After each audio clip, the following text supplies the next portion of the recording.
أعوذ بالله من الشيطان الرجيم بسم الله الرحمن الرحيم رب اشرح لي صدري ويسر لي أمري واحلل عقدة من لساني يفقهوا قولي رب زدني علما اللهم انفعنا بما علمتنا وعلمنا ما ينفعنا وزدني علما اللهم فقهنا في الدين اللهم إني أسألك علما نافعا ورزقا واسعا وشفاء من كل داء اللهم إني أعوذ بك من علم لا ينفع ومن قلب لا يخشع ومن نفس لا تشبع ومن دعوة لا يستجاب لها آمین۔ آج ہمارا سیشن ہے دعا کے متعلق، اور دعا کا مطلب ہے پکار، calling. The literal meaning of dua means پکاریں یا پھر call. ٹھیک ہے، I'm going to start with the ayah that says in terms of calling Allah subhanahu wa ta'ala وقال ربكم ادعوني استجب لكم. Surah Mu'min, ayat number 60. And your Lord says, call upon me and I will respond to you. تمہارا رب کہتا ہے مجھے پکارو، میں تمہاری دعاؤں کو قبول کروں گا، میں تمہاری دعائیں قبول کروں گا۔ بسم اللہ الرحمن الرحیم۔ ہم آپ کو تھوڑی بتائیں گے فضیلت کس کے؟ دعاؤں کے۔ رسول اللہ صلی اللہ علیہ وسلم نے فرمایا، اللہ تعالیٰ کے نزدیک دعا سے زیادہ کوئی چیز معزز اور مکرم نہیں ہے۔ صحیح ترمذی کی حدیث۔ رسول اللہ صلی اللہ علیہ وسلم نے فرمایا، دعا ہی ہے، عبادت ہے۔ پھر آپ صلی اللہ علیہ وسلم نے یہ پڑھا، وقال ربکم ادعونی استجب لکم، لوگوں تمہارے رب کہتے ہیں کہ تم سب مجھے پکارو، میں تمہاری پکار کو سنوں گا۔ اللہ اکبر۔ اسی حدیث دعا کے متعلق، دعا کی فضیلت کے متعلق رسول اللہ صلی اللہ علیہ وسلم نے فرمایا، تقدیر کو صرف دعا ہی بدل سکتی ہے، اور عمر کو صرف نیکی ہی بڑھا سکتی ہے۔ تو تقدیر کو بدلنا ہے، دعا مانگیے، اپنی عمر میں اضافہ۔ دیکھیں عمر ہم کیوں چاہتے ہیں ہماری عمر لمبی ہو؟ اس لیے تاکہ جتنی لمبی عمر ہوگی اتنے زیادہ ہم کیا کر سکتے ہیں؟ نیکی اور دعائیں کما سکتے ہیں۔ تو نیکی دعائیں یعنی عمر کیسے بڑھ سکتی؟ آپ کی نیکیوں سے۔ سلسلہ ہے صحیح۔ رسول اللہ صلی اللہ علیہ وسلم نے فرمایا کہ دعا آئی ہوئی، سنیے غور سے، دعا آئی ہوئی اور آنے والی دونوں قسم کی مصیبتوں کو دور کرنے کے لیے نفع بخش ہے۔ اس لیے اللہ سبحانہ تعالیٰ نے اپنے بندوں سے کہا تم سب دعا ضرور کرو۔ صحیح الترمذی کی حدیث۔ کیا بتایا گیا یہاں پہ؟ کہ دعا آنے والی یعنی میری زندگی میں جو آنے والی مصیبتیں ہیں، مسائل ہیں، مرحلات ہیں، اور جو آئی ہوئی، جو آلریڈی ایگزسٹنگ ایشوز چل رہے ہیں، دونوں کو کیا چیز اس کو ختم کر سکتی ہے؟ دونوں مسئلوں کو دعا۔ آنے والے کے لیے اللہم لا سہل الا ما جعلته سہلا وانت تجعل الشیء سہلا، اللہم باعد بینی وبین خطایا کما بعدت بین المشرق والمغرب، اللہم انی اعوذ بک من جہد البلاء ودرک الشقاء وسوء القضاء وشماتة الأعداء۔ آنے والے مصیبتوں کے لیے کیا دعا مانگی جائے؟ اور اللہم انی اعوذ بک من زوال نعمتک وتحول عافیتک وفجاءت نقمتک وجمیع سخطک۔ یہ جو ہے، جو آئی ہوئی مصیبتیں ہیں، جو آئی ہوئی آپ کی جو بھی مشکلات ہیں، ان سب کو کیا ہٹا سکتی ہیں؟ ان دعاؤں سے آپ اپنے آپ کو بچا سکتی ہیں۔ تو یہ ہو گیا آپ کی دعا۔ تو دعا آئی ہوئی اور آنے والی دونوں مصیبتوں کو ختم کرتی ہے۔ انگلش میں بھی انہی حدیث کو میں آپ لوگ ریپیٹ کر دیتی ہوں۔ In English, excellence of dua, Prophet Muhammad sallallahu alaihi wasallam said, there is nothing that is more noble in the sight of Allah azza wa jal than dua. Sahih Tirmidhi. There is nothing more noble in the sight of Allah subhanahu wa ta'ala than the one who makes dua. This is very clear. اور یہ حدیث کیا ہے؟ صحیح ترمذی کی حدیث ہے۔ Prophet Muhammad sallallahu alaihi wasallam said, nothing can ward off predestination other except dua, and nothing increases one's lifespan except good deeds. ترمذی کی حدیث ہے۔ تیسری حدیث دعا کے تعلق سے، excellence of dua, the best form of worship is dua. حاکم کی حدیث ہے کہ جو بہترین اگر کوئی طریقہ ہے اللہ تعالیٰ کی طرف عبادت یا اللہ تعالیٰ کی رجحان کے لیے، اللہ تعالیٰ کی توجہ کے لیے، تو وہ کیا ہے؟ دعا ہے۔ تو یہ صاف ہے یہاں پہ الحمدللہ کہ ان حدیث سے ہم کیا سیکھتے ہیں؟ کہ ہمیں یہاں پہ ابھارا جا رہا ہے، ہمیں یہاں پہ جو ہے اللہ تعالیٰ ہمیں اللہ تعالیٰ ایک ہمیں اللہ تعالیٰ چاہ رہے ہیں کہ ہم کیا کریں, اللہ تعالیٰ کو اور زیادہ کیا کریں, پکاریں. تو یہ جب ہم اللہ تعالیٰ کو جب پکاریں گے زیادہ سے زیادہ تو کیا ہوگا, اللہ تعالیٰ ہماری تمام مشکلات کو, تمام مرحلات کو کیا کریں گے, اللہ تعالیٰ ختم کریں گے. یہ ہمارا فائدہ ہے دعاؤں سے. پھر Prophet صلی اللہ علیہ وسلم said, for whoever the doors of dua has been open, جس کسی کے لیے بھی دعا کے دروازے کھل گئے ہیں, جس کسی کے لیے دعاؤں کے دروازے کھل گئے ہیں, means that all the doors of mercy has been opened for him. جس شخص کے لیے یا جس خاتون کے لیے اللہ تعالیٰ نے کیا کھول دیا ہے, دعاؤں کے دروازوں کو کھول دیا ہے. What is that supposed to mean? Yes, I'll tell you. دعا کے دروازے سے مطلب کیا ہے, دعا کہاں سے داخل ہوتی ہے, اللہ تعالیٰ کہاں ہے, اللہ تعالیٰ اپنے عرش العظیم, اللہ تعالیٰ اپنے عرش پہ ہیں. اور وہ عرش کہاں ہے, یہ عرش جو ہے جنت الفردوس میں, سب سے اونچی جو مقام ہے جنت کا, وہاں ہے. تو دعا کس سے کر رہی ہیں آپ, دعا پر اللہ تعالیٰ سے کر رہی ہیں. تو دعا کہاں جانی ہے, جہاں پہ اللہ تعالیٰ ہے. اللہ تعالیٰ کہاں ہے, اللہ تعالیٰ اپنے عرش پہ ہیں. اللہ تعالیٰ کی عرش کہاں ہے, جنت الفردوس میں ہے. تو کون سے دروازے کھلنے چاہیے دعا کے داخلے کے لیے, جنت کے دروازے کھلنے چاہیے, باب الجنہ. تو جب آپ دعا کر رہی ہیں تو آپ کے لیے اللہ تعالیٰ کیا کرے, جنت کے باب کھول دے رہے ہیں. اللہ اکبر, آپ کے دعاؤں کے لیے. Let alone your soul after you die.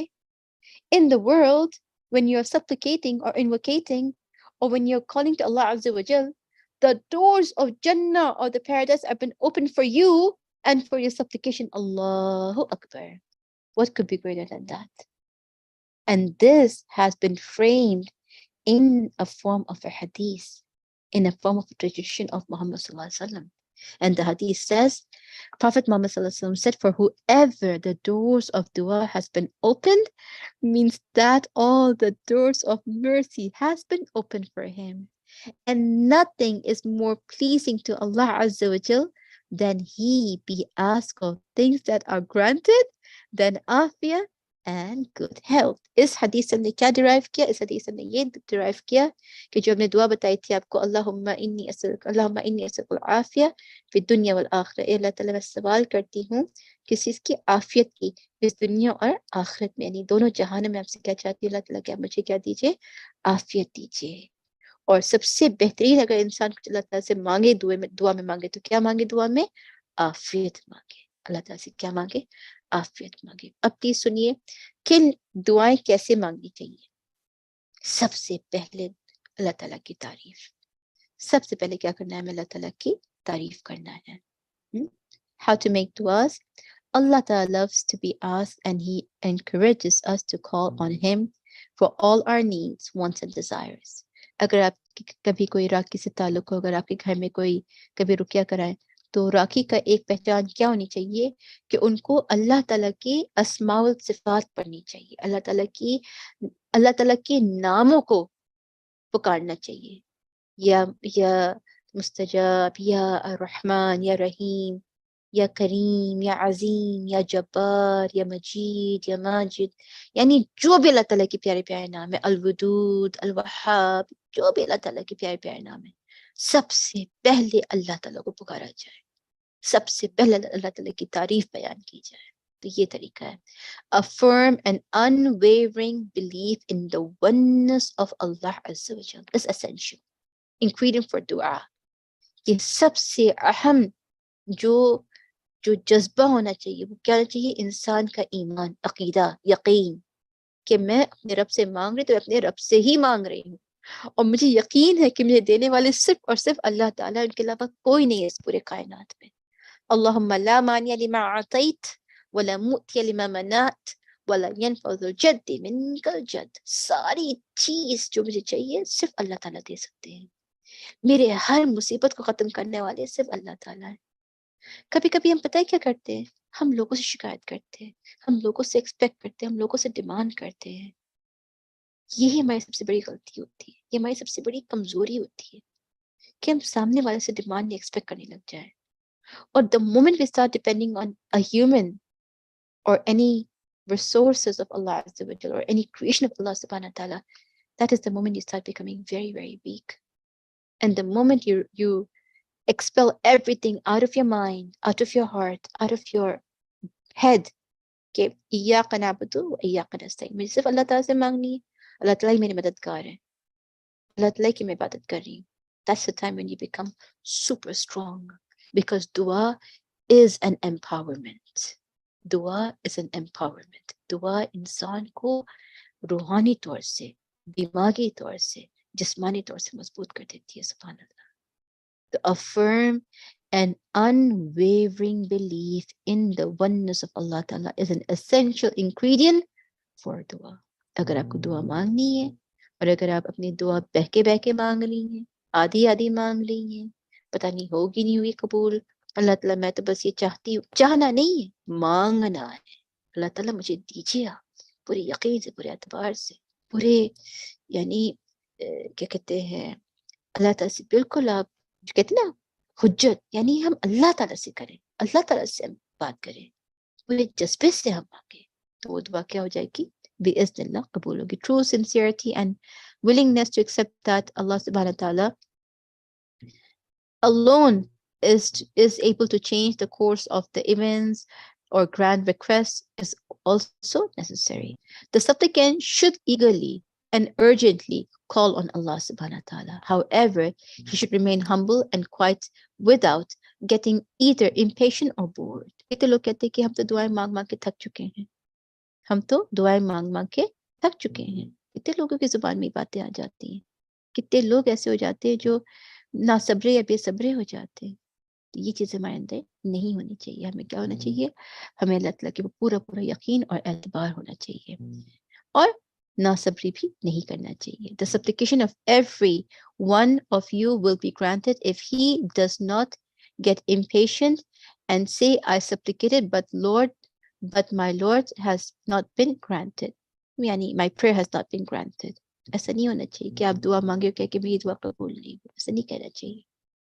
Muhammad sallallahu alaihi wasallam liked to say his dua 3 times, and he also asked for forgiveness 3 times. ہم جب نماز ختم کرتے ہیں کیا کہتے ہیں؟ اللہ اکبر ایک دفعہ کہتے ہیں، پھر استغفر اللہ استغفر اللہ استغفر اللہ 3 دفعے. تو استغفار کیا ہے؟ نماز کے بعد 3 دفعے استغفار کرنے کی تسبیح ہماری ہے نا، اذکار ہے ہمارے. اس کے علاوہ صبح شام کے اذکار کو دیکھیں تو کتنے اذکار نبی صلی اللہ علیہ وسلم نے 3 دفعے پڑھے. اللہم عافنی فی بدنی والی 3 دفعے پڑھے، پھر بسم اللہ الذی لا یضر 3 دفعے پڑھے، رضیت باللہ ربا 3 دفعے پڑھے، پھر سبحانک اللہم بھی ہم جو کتنی دعائیں نبی کریم صلی اللہ علیہ وسلم نے کتنے دفعے اس کو 3 دفعے ریپیٹ کیا ہے.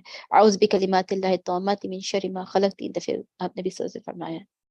تو جہاں آپ کو لگے کہ دعا میں تھوڑا سا آپ کو اور اس پہ جذبے کی ضرورت ہے، اس میں اور اللہ تعالیٰ آپ چاہتی کہ اس میں اور اللہ تعالیٰ اس کو توجہ دے، تو وہاں پہ آپ اس دعا کو 3 دفعے دہرا سکتی ہیں. Praising Allah subhanahu wa ta'ala in the way he deserves to be praised is the starting point of a person's making dua. So number 1 is to praise Allah subhanahu wa ta'ala before the dua and praying upon Nabi Kareem sallallahu alaihi wasallam.